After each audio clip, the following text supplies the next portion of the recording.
Welcome to Mom on Purpose, where it's all about helping moms overcome challenges and live their best lives. My hope is by being here, you are more inspired to become the mom you were made to be. I'm Natalie, your host, a wife, boy mom, dog mama, Chicagoan, and former lawyer turned professionally certified coach. If you're here to grow, I can help. Let's go. Hello, my beautiful friends. Welcome to the podcast. How's back to school going? I hope it's going well. And if it's not to worry, I got you. I am going to share with you 10 back to school scripts that I think could be very powerful as you navigate your back to school transition, regardless of if it's with a very little one, like in my case, I'm sending my oldest to school this year for the first time, or it could be the same for someone who is in middle school or a teenager, or even some of these would apply off to college because foundationally, these scripts are rooted in connection. They're not rooted in control or fear. And I think because of that, so much of what I'm going to share with you applies across all ages.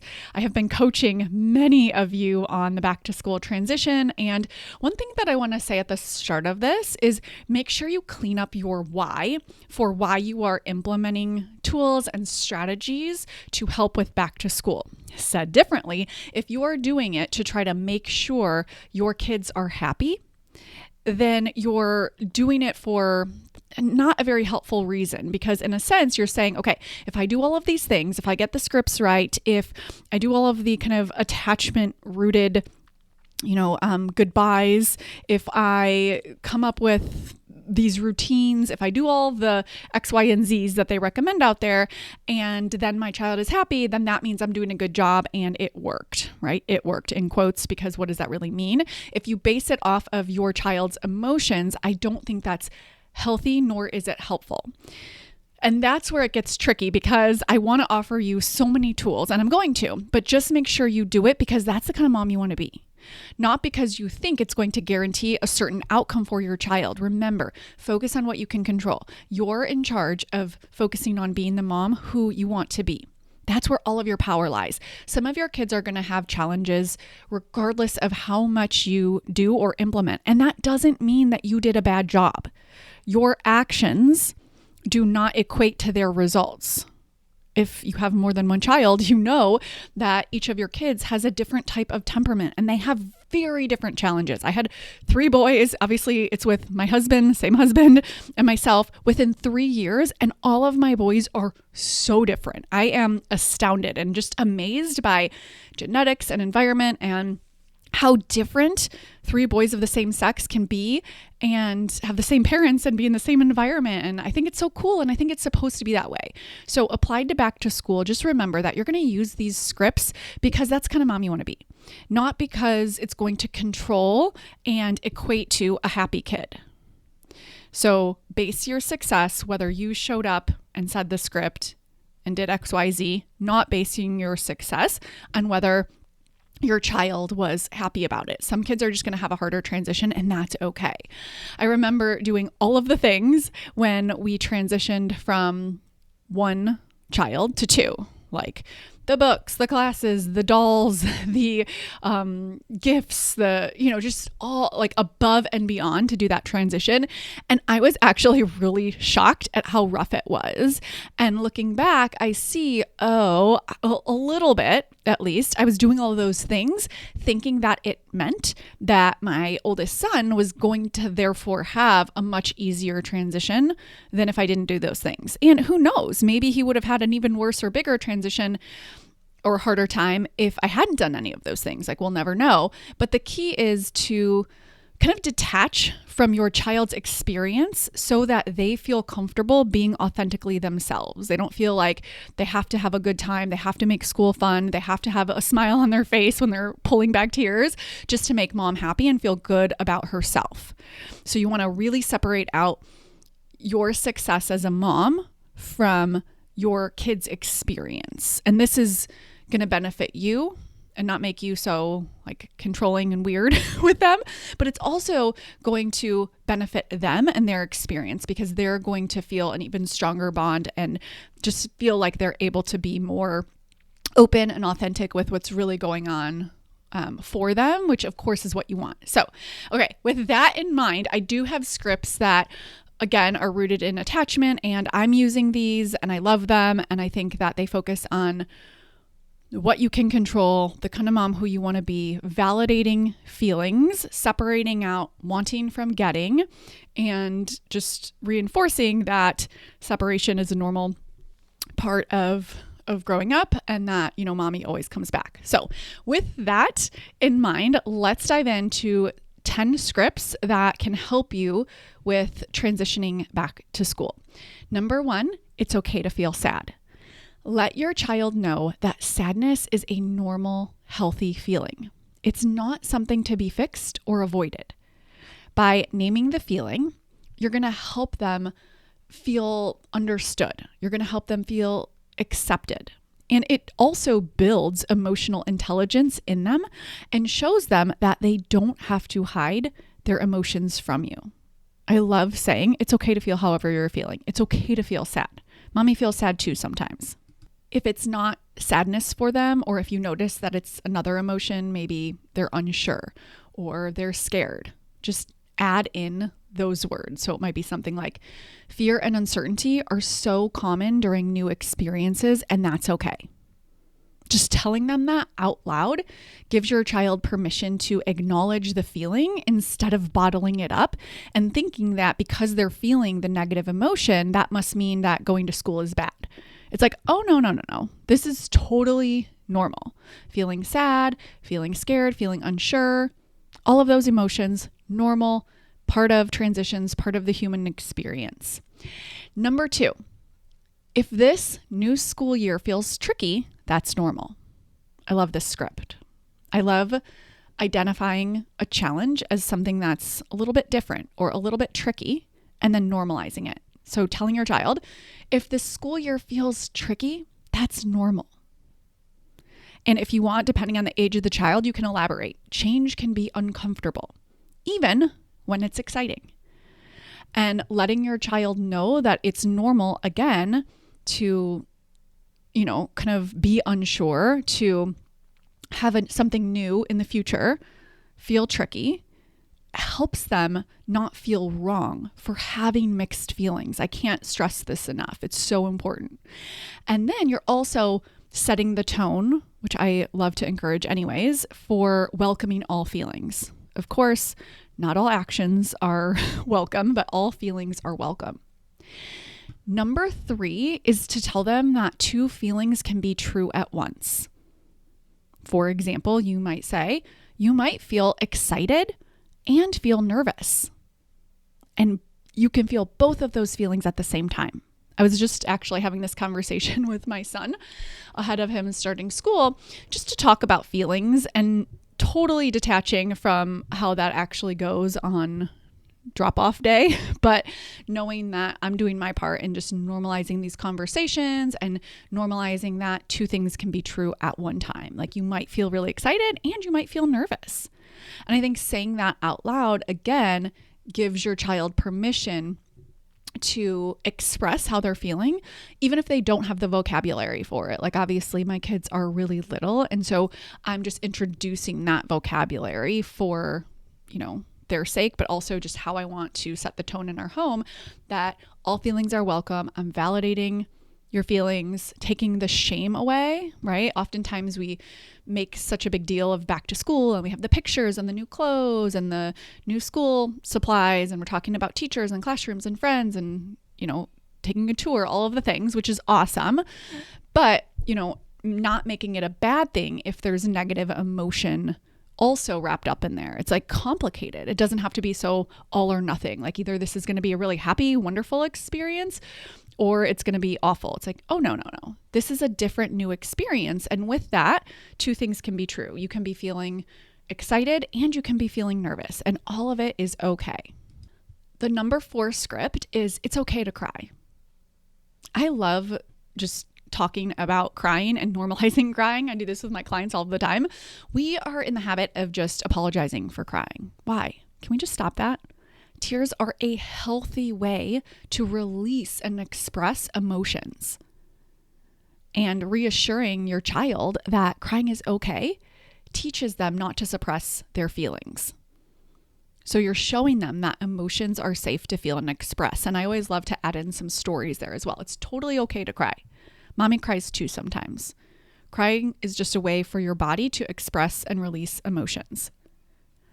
Number 5, you can miss me and I will miss you too. This statement builds connection even in separation. You're acknowledging their experience and you're also sharing yours, which reinforces that sort of sense of mutual love.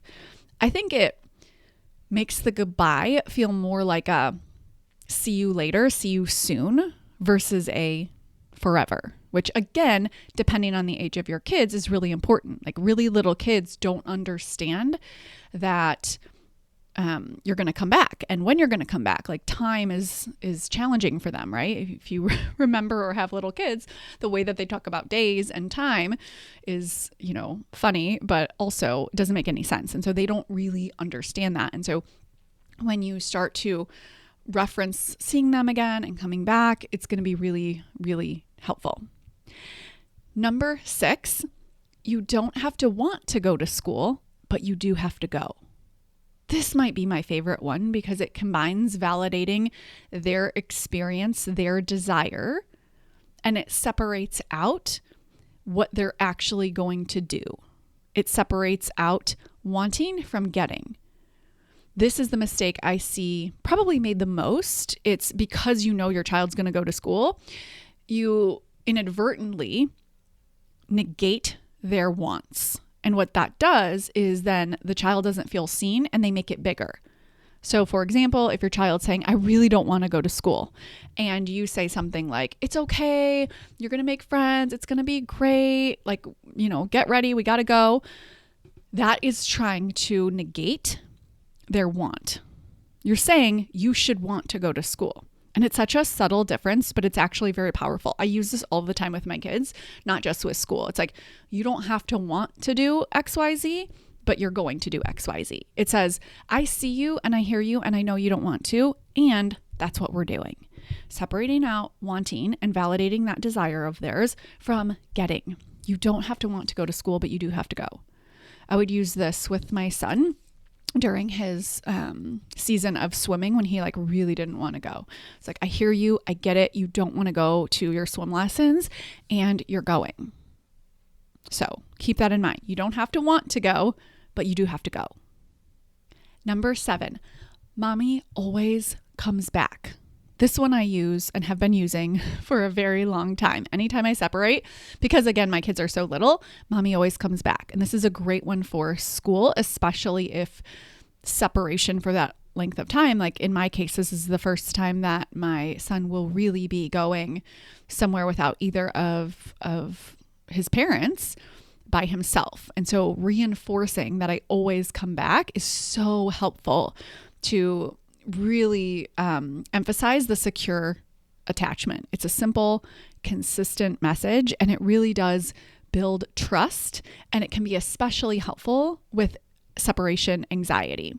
I think it also creates this mental picture or this story that helps them understand the rhythm of the day, the cadence of the day. And so I talk a lot with my son about how we're going to go and we're going to drop you off, and then you're going to stay with your classmates and the teacher and all the other kids your age in the classroom, and mommy's going to go home. And then in a couple hours, I'm going to come back and pick you up. Mommy always comes back. It's just been a really, really helpful one.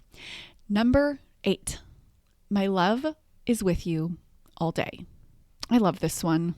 Do any of you read those books where it talks about my love is with you wherever you go? Oh my gosh, I get tears in my eyes, but I love this because it gives them, I think, an invisible love anchor almost to carry with them, which I think is comforting when they're not with you, when they want to think of you. And I think it can feel more connecting emotionally, even when, there's the separation, when you're physically apart. So something like, my love goes with you all day. My love is with you wherever you go. I'll love you even when we're not together. Something that's emphasizing your love is there even when you're apart. So important. Number 9, you are capable of doing hard things. I love this one, but I want to be clear that I don't think this is a great one to start with, especially if you haven't done the work of validating what they want.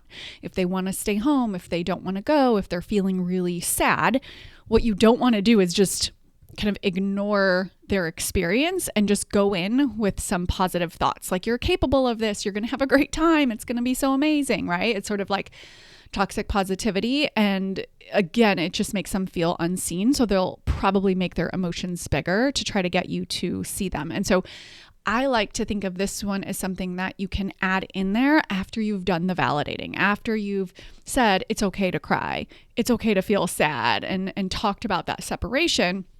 If appropriate, and you know your child, so that's where the art to this comes in, you might say, you are capable of doing hard things. You're reminding your child that their capability builds resilience. It tells them that hard doesn't mean impossible. That just because they have these negative emotions doesn't mean that they're incapable. It doesn't mean something bad. It doesn't mean something's gone wrong. You're helping them really notice and pay attention to and identify with their own capacity and their own strength in the face of something that feels challenging for them. So I love this one. Again, I just want to emphasize that, it's probably not going to be one that you use right away. Number 10, the last one. I can't wait to hear about your day when I see you. I love this one particularly because of how it's open-ended and it gives space to your child to tell you what the day was like versus, I hope you have a fun day. I hope you have a great day. I think those types of lines are better suited after the kids are well transitioned into the school year. So throughout the school year, if you're saying, hey, I hope you have a great day. I hope you have fun today. I don't see any harm in that. Just notice though, it's not as open-ended. So, another one that I try not to say to my kids is like, did you have fun? Like almost as if I need them to have fun for me to feel happy and that sense of relief when they say yes. And so I try to make my questions more open-ended, like how was today? Or how was it when you were playing with your cousins? And just allowing space for them to share whether it was positive or negative and not hanging my emotions on that. It's not hard to do. It's just sneaky. Because I think we naturally want our kids to have a positive experience and have a good time and have fun. And the problem with that is that when that's the expectation 100% of the time, they're not going to feel comfortable telling you when they're not okay, when they are sad, when it was hard, when, the friends weren't nice or whatever it is. And so saying something like, I can't wait to hear about your day when I see you, just gives them something to look forward to and builds sort of this anticipation of connection, but it's also open-ended, i.e. without agenda. I think back to being an attorney and like leading questions and how with my kids, I'm trying not to offer leading questions. I'm trying not to suggest that I need them to have a specific experience in order for mom to feel happy. Instead, I'm asking questions just genuinely as open-ended as I can to let them lead in terms of what that experience was like. Because if you just zoom way out and think about your kids, 20 years in school or more, they're going to have some challenges and they're going to have some hard times and they're definitely going to have some negative emotions and frustrations and challenges with friends or grades or whatever it is. And for me, and I'm sure for you, we want to be able to be a space for our kids to come and express that. And the only way they're going to do that is if they feel safe and secure expressing those negative experiences, which means that you as mom, and I'm talking to myself as well, can't take it personally or make it mean something's gone wrong or now you have to fix it or that it reflects poorly on you as a mom. It just creates a barrier for that connection and that authenticity. So I'm always trying to be mindful of that. I'm definitely not perfect at it, but I get better at it as I apply these tools and I want to offer these scripts to you. I think that can be extraordinarily powerful and helpful when you use them just to be the mom who you want to be. Inside the Mom on Purpose membership, there's this intentional parenting class where I teach the mom like it's your job process. And It's so life-changing because it explains how to define success standards on things you can control so that when your kids are unhappy, when they are struggling, when they're having a meltdown, or the transition to school doesn't go well, or they're fighting with their siblings, or, fill in the blank of whatever the challenge of the day is, you're not making that mean that you're a bad mom or that you did something wrong or that this is a problem for you to fix. Instead, you're basing your success as a mom based on factors within your control. And then the beautiful thing is that you can support them. You're just not doing it from this weird controlling place where you need to solve this in order to feel good about yourself. It's sneaky, it's pervasive. And one of my clients recently was like, why do we do this? And I think it's because of the way that we validate other moms and each other as a society. So for example, if you have a neighbor and that neighbor's kids do really well and excel in school, how often do we just compliment the mom? Oh my gosh, you're such an amazing mom. I can't believe your kids are excelling in school like that, right? And as soon as we start to do that, we equate a child's outcomes with the mom's parenting. And the problem with that is that what about when a kid is struggling and when a kid is having challenges? Because if mom gets credit when kids are excelling, that also means that mom has to take the blame when kids are having challenges. And so I'm not suggesting that parents don't have an influence on the outcomes of their kids. Yes, but you can't control your kids' challenges nor their outcomes. And you know this if you have more than one kid, they'll have different challenges and it'll be like the same parenting, the same household, the same parents, the same environment, and it's just differences for each child. I like to think, and this is my personal philosophy, that each human being has a soul, a God-given soul, that it is here to navigate certain challenges. And they are in the exact family they're supposed to be to navigate those challenges. And every single person's soul will have different challenges to navigate. And that's the way it's supposed to be. This really helps me make sense of challenges that I don't understand, challenges that seem so easy if it was me. And yet I just remind myself, oh yeah, that's not my challenge. It's not supposed to be my challenge. Okay, getting a little bit off topic, but it does apply here because you may have a child who adjusts very well and quickly to the transition of school, and then you may have another child that doesn't. And that's okay. They may have very different hardwired attachment systems. Like I can already tell one of my sons has a more anxious attachment system, and that's okay. And so I just pay attention to that. And I do a little bit more work on that because that's the kind of mom I want to be. And so it's not you that is responsible for all of the outcomes, and you want to untie your success from your kids' happiness and from their grades and how they do, and i.e. their performance, right? And when you untie your success from that and you base your success on things you can control, then you can use scripts like today's scripts in this podcast just because it's the mom who you want to be. And that, my friend, is so powerful and empowering because then you can help your child without kind of having the mom guilt and the worry. And instead, it's just from this really clean, loving, supported, connected leadership place of, oh yeah, this is the mom who I want to be. All right, my beautiful friends, good luck sending your little ones and your big ones off to school.